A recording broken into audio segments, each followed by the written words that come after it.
હજારો વર્ષો પહેલા રાવણે માતા સીતાજીનો અપહરણ કરી અહીંયા શ્રીલંકામાં આવેલી અશોક વાટિકામાં કેદ કરીને રાખ્યા હતા. ને હનુમાનજી દાદાના અહીંયા ફૂટપ્રિન્ટ જોવા મળશે. તમે જોઈ શકો છો કે કેટલા મોટા ફૂટપ્રિન્ટ એટલે કે પગનો નિશાન છે અહીંયા. માતા સીતાએ ફક્ત ને ફક્ત આ પાછળ દેખાતું અશોક વાટિકાના ફળ જ ખાધા હતા અને પછી હનુમાનજી દાદાએ માતા સીતાજીને અહીંયા ભગવાન શ્રી રામની મુદ્રિકા આપી હતી. ગુજરાતા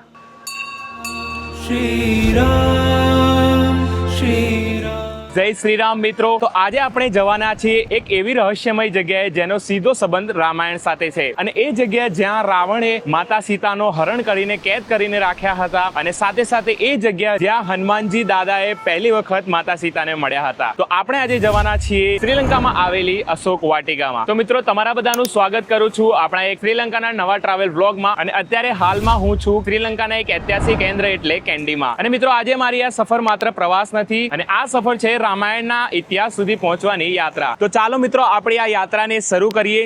તો મિત્રો આપણે આવી ગયા છે કેન્ડીના બોગંબા બસ સ્ટેન્ડે, જ્યાંથી તમને ગવર્મેન્ટ અને પ્લસ પ્રાઇવેટ બસ મળી રહેશે ફોર અશોક વાટિકા. આમ તો આપણે ઇન્ડિયન્સ અશોક વાટિકા તરીકે ઓળખે છે, પણ શ્રીલંકામાં એનું નામ છે નુવારા ઇલિયા, જે લગભગ કેન્ડીથી 80 થી 85 કિલોમીટરના અંતર પર આવેલું છે. તો મિત્રો કેન્ડી બસ સ્ટેન્ડમાં જેવા તમે આવશો અંદર એવા તમને ગવર્મેન્ટ બસ પણ મળી જશે અને આ પ્રાઇવેટ બસ પણ મળી જશે. આ છે એસી વાળી બસ જે તમને હર 1 કલાકે મળી જશે અને આ છે ગવર્મેન્ટ બસ જે તમને હર અડધો કલાકે મળી જશે. આમાં તમને 3 કલાક લાગશે નુવારા ઇલિયા એટલે કે અશોક વાટિકા પહોંચતા અને આમાં તમને 2 કલાક લાગશે. તો આજની આવી કંઈક આપણી બસ છે જેમાં આપણે જવાના છીએ અશોક વાટિકા એટલે નુવારા ઇલિયા. કેન્ડીથી લંકા અશોક લેલેન્ડ છે જે આપણા ભારતના ચેન્નઈથી બનીને અહીંયા શ્રીલંકા પોર્ટ થઈ છે. ચલો અંદર બોર્ડ કરીએ, અંદરથી ઇન્ટિરિયર્સ બતાવું તમને.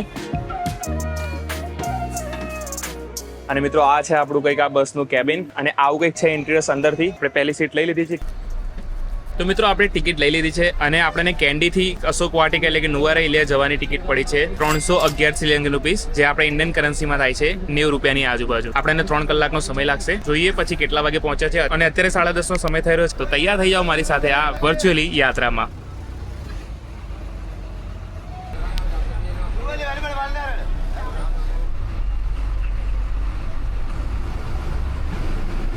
તો મિત્રો રાઈટ 10:30 વાગે આપણે આપણી યાત્રા શરૂ કરી દીધી છે કેન્ડીથી.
Thank you.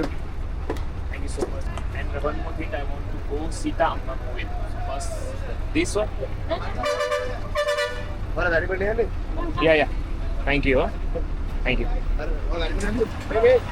Sita Amma Kovil. Bye Sita Amma Kovil. Sita Amma Kovil. તો મિત્રો હું પહોંચી ગયો છું નુવારા ઇલિયામાં અને આ છે નુવારા ઇલિયાનું ગવર્મેન્ટ બસ સ્ટેન્ડ અને આપણે અહીંયાથી બીજી બસ લેવી પડશે જે આપણને 15 થી 20 મિનિટમાં પહોંચાડી દેશે સીતા અંબા કોવિલ અશોક વાટિકા. તો આ વાળી બસ છે જે આપણને લઈ જશે નુવારા ઇલિયાથી અશોક વાટિકા એટલે કે સીતા અંબા કોવિલ. સીતા અંબા કોવિલ.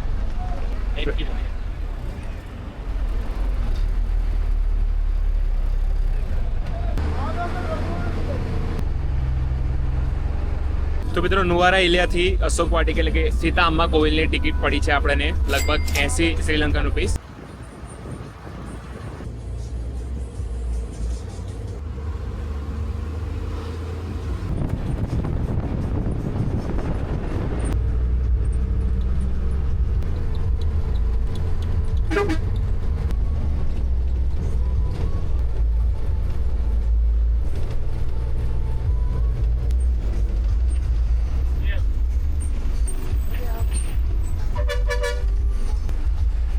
Thank you. Nice to meet you.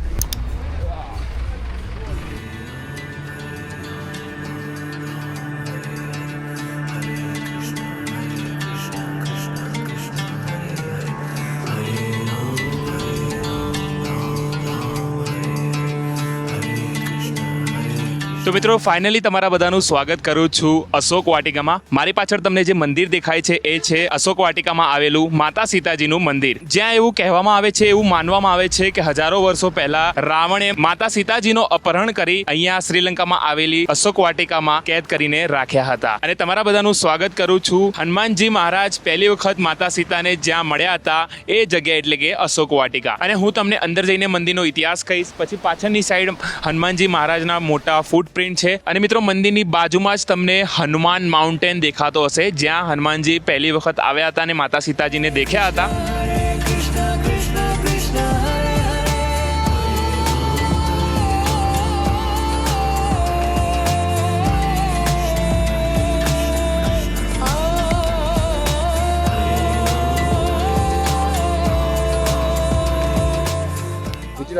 Gujarat ગરવી ગુજરાત. अच्छा मोदी जी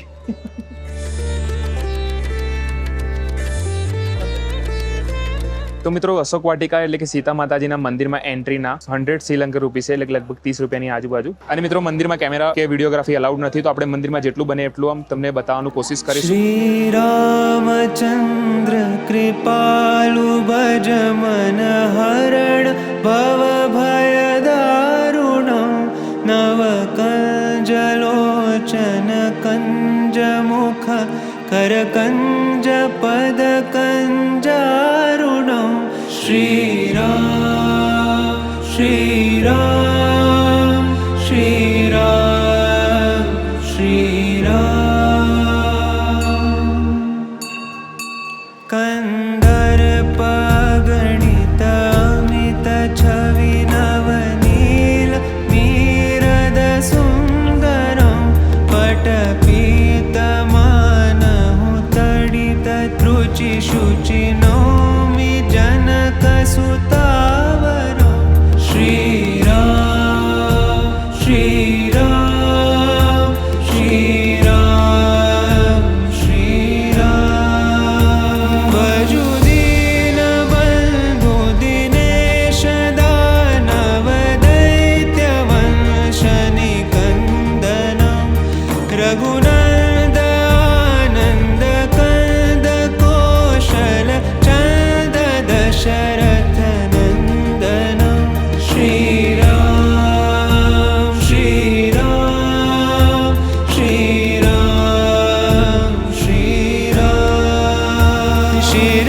મુકુટ કુંડલ તિલક ચારુ દારુ અંગ વિભૂષણમ આજાનુ ભુજ શર ચાપધર સંગ્રામ ચિત ખર દૂષણમ શ્રી રામ શ્રી રામ શ્રી રામ શ્રી રામ ઇતિ વદતિ તુલસીદાસ શંકર શેષ મુનિ મન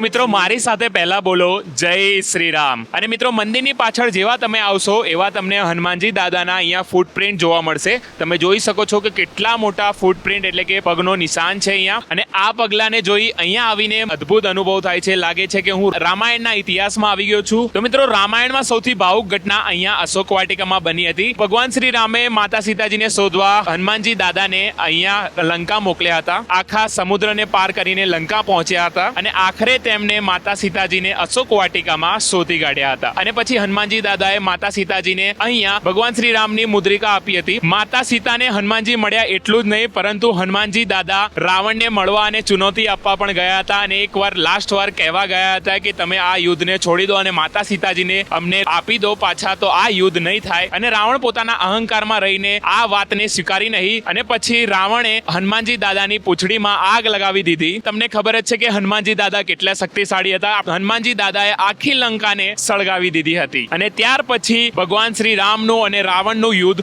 શરૂ થયું અને લાસ્ટમાં ભગવાન શ્રી રામનો વિજય થયો અને અહંકાર અને અધર્મનો નાશ થયો, એટલે કે રાવણનો નાશ થયો. અને મિત્રો આ ફક્ત પ્રવાસ નહીં પણ રામાયણને શોધવાની યાત્રા છે.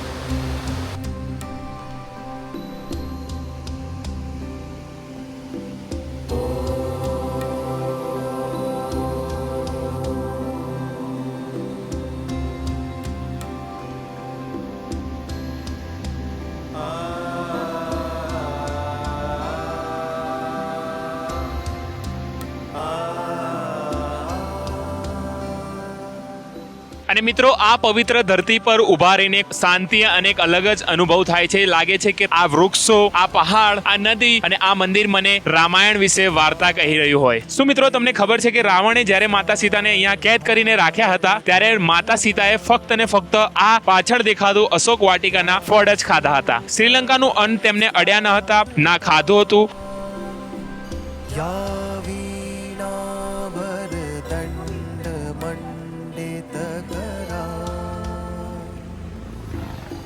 તો મિત્રો મંદિરે પહોંચ્યો ને આપણા ઇન્ડિયન ભાઈ અને બહેનો મળી ગયા છે. તો કેમ છો? મજામાં? આપ कैसे हो सब लोग? મજામાં છે? प्रणाम. कहाँ से हो आप? जय श्री कृष्ण, जय श्री राम.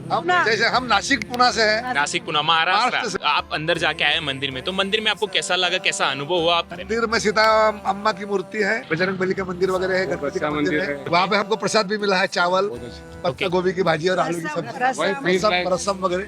बढ़िया टेस्ट था. हमको ऐसा लगा हम इंडिया में आ गए. अरे इंडिया जैसा ही है. गरम गरम खाना मिला. ओके, प्रसादी प्रसादी प्रसादी. चलिए आपसे मिलकर अच्छा लगा. Okay, thank you so much. જય શ્રી રામ. તો મિત્રો તમે જોયું કે આપણા ઇન્ડિયાથી ઘણા બધા લોકો અહીંયા અશોક વાટિકા જોવા માટે આવે છે. તો તમે શેની રાહ જોઈ રહ્યા છો? પહોંચી જ જાજો અહીંયા અશોક વાટિકા.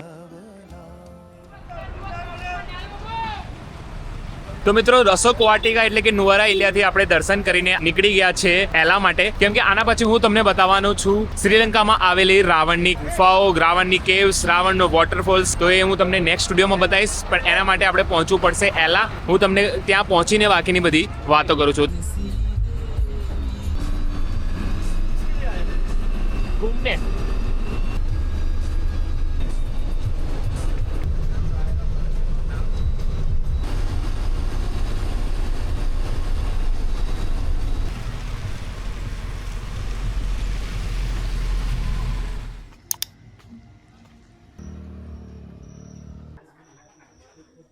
તો મિત્રો આપણે ફાઇનલી પહોંચી ગયા છે એલામાં. એલા એ શ્રીલંકાનું એક ખૂબસૂરત અને સુંદર શહેર છે, કેન્દ્ર છે. અને તમે અહીંયા આવશો એટલે ઠંડીનો અનુભવ કરશો. 3.5 કલાકથી 4 કલાક આપણે અહીંયા લાગ્યા છે પહોંચવામાં. અત્યારે હાલ હું મારી હોસ્ટેલમાં છું જે એલાના ટાઉનમાં આવેલી છે. હોસ્ટેલનું નામ છે એલા સિટી જિંક હોસ્ટેલ. હોસ્ટેલની પ્રોપર્ટી તમે ખાલી જોઈ લો, ખૂબ જ સુંદર. અને અહીંયાથી તમને આખી એલા સિટી જોવા મળશે. મિત્રો તમને પહેલા હું આપણી હોસ્ટેલ એટલે કે રહેવાની જગ્યા બતાવી દઉં, ટૂર આપી દઉં. તો આ રીતના કંઈક રહેવાની સુવિધા છે. જબરજસ્ત એકોમોડેશન છે એલામાં. તો મિત્રો એલામાં એક દિવસ રોકાવા માટે ફક્ત ને ફક્ત 635 ઇન્ડિયન રૂપીસ. અને મિત્રો એલા આવવાનું કારણ એક જ છે, કેમ કે અહીંયા રાવણની ગુફાઓ આવેલી છે અને રાવણનો વોટરફોલ એટલે કે રાવણનો ધોધ પણ અહીંયા આવેલો છે. અને મિત્રો ઇન્સ્ટાગ્રામ પર જઈને ફોલો કરવાનું ભૂલતા નહીં, કેમ કે ઇન્સ્ટાગ્રામ પર હું મારી લાઈવ એટલે કે કરંટ અપડેટ આપતો રહું છું. તો અત્યારે તમને સ્ક્રીન ઉપર આપણી આઈડી દેખાતી હશે, તો આઈડીને જઈને ફોલો કરી લો. તો આ વિડીયોને અહીંયા સુધી રાખું છું. આશા કરું છું કે તમને વિડીયો ગમ્યો હશે. આ વિડીયોમાંથી તમને શું ગમ્યું એ કોમેન્ટ કરી દો. કરજો અને તમારા મિત્રો અને ફેમિલીને આ વિડીયો શેર કરજો અને સબસ્ક્રાઇબ કરવાનું તો ભૂલતા જ નહીં. તો મળું છું હવે શ્રીલંકાના જોરદાર અને મસ્ત વિડીયો સાથે. ત્યાં સુધી જય હિન્દ, જય ભારત.